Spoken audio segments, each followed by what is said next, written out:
নবদ্বীপের ছেলের সঙ্গে ফেসবুকে ব্রাজিলের মেয়ের পরিচয় হয়ে ভালোবাসা করে বিয়ে। ভারত থেকে বহু মানুষ বিদেশে যায় বিভিন্ন কারণে। এবার প্রেমের টানে 7 সমুদ্র পাড়ি দিয়ে নবদ্বীপে এলেন ব্রাজিলের মেয়ে ম্যানুয়েলা আলভেস দা সিলভা। আগামীকাল শুক্রবার তাদের বিয়ে স্বচক্ষে দেখবে নবদ্বীপবাসী।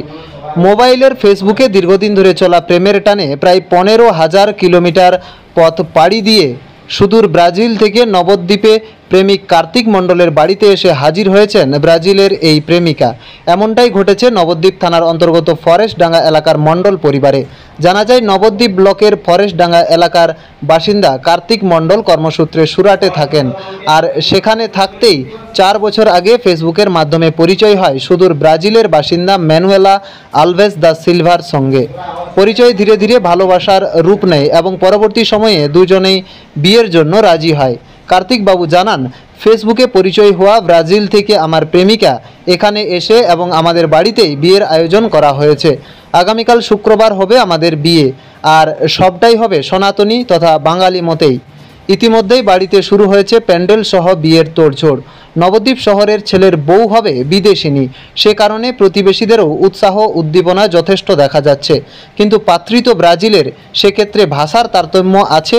কথোপকথন চলছে কিভাবে, এই প্রশ্নের উত্তরে মণ্ডল পরিবারের সদস্যরা জানায়, বর্তমানের আধুনিক প্রযুক্তি মোবাইলকে কাজে লাগিয়েই চলছে কথাবার্তা। পাত্রী তার ভাষায় আমাদের জানায়, আমার দেশ আমার পরিবার এই বিয়েতে রাজি। পাশাপাশি নবদ্বীপের মণ্ডল পরিবারে এসেও আমার ভালো লেগেছে।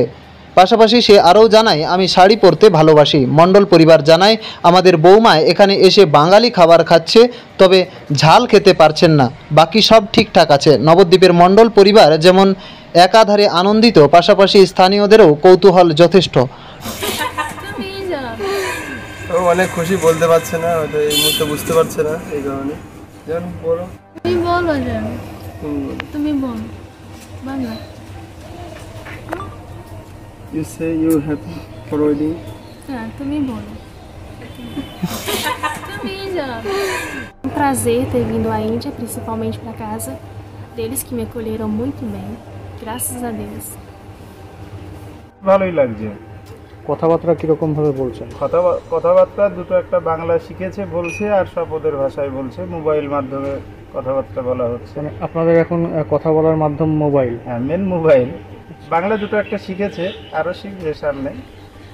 সেক্ষেত্রে যে বাড়িতে যে কথাবার্তা, মানে খেতে দেওয়া বা বসা বা যে কোনো এরকম, এইগুলো কি সব মোবাইলের সাহায্যে? না না, ওসব কিছুটা ইশারা করলেও হচ্ছে। খেতে বসে শিখে গেছে, ওগুলো মোটামুটি শিখে গেছে। খাওয়া দাওয়াতে কোনো সমস্যা হচ্ছে বা কিছু? খাওয়া দাওয়ায় সমস্যা, সবই খাচ্ছে, শুধু লঙ্কাটা বাদে, ঝাল খেতে পারে না। এই মেয়ের পরিবারের সাথে আপনাদের কথা হয়েছে বিয়ে বিষয়ে? হ্যাঁ, মেয়ের পরিবারের সঙ্গে গত পরশুদিন সন্ধ্যার সময় কথা হলো। আমরা সব বললাম যে অমুক তারিখে ওদের বিয়ে দিচ্ছি, আপনাদের কোনো অসুবিধা নেই তো? মানে আপনারা খুশি? বললো হ্যাঁ আমরা খুশি।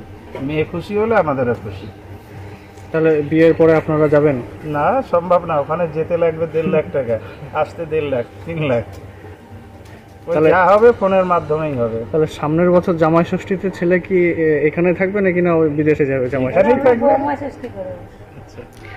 তা এই যে আপনার মানে বিদেশ থেকে বউ নিয়ে এসেছেন, তাই পাড়ার লোকের উৎসাহটা কেমন দেখছেন? বা পাড়ার লোক? না, পাড়ার লোকের উৎসাহ ভালো আছে, পাড়ার লোকের কোনো অবজেকশন নেই, তারা সবাই আনন্দিত, কোনো প্রবলেম নেই। বিয়ের কি কোন রীতিতে মেনে হবে? সনাতন ধর্মের রীতিতে মেনে হবে, হিন্দু ধর্মের। তাতে এই পাত্রীর কোনো অসুবিধা নেই? পাত্রীর কোনো অসুবিধা নেই। পাত্রী সনাতন ধর্মে, ও যে ধর্মেরই মানুষ হোক, বুদ্ধ ধর্মের মানুষ, যে ধর্মেরই মানুষ হোক, ও তো সনাতন ধর্ম গ্রহণ করবে বলেই এসেছে। আচ্ছা, আপনার নাম? দিলীপ মণ্ডল। আপনি ছেলের বাবা? নবদ্বীপ থেকে সমীর দের রিপোর্ট, রূপসী বাংলা মিডিয়া।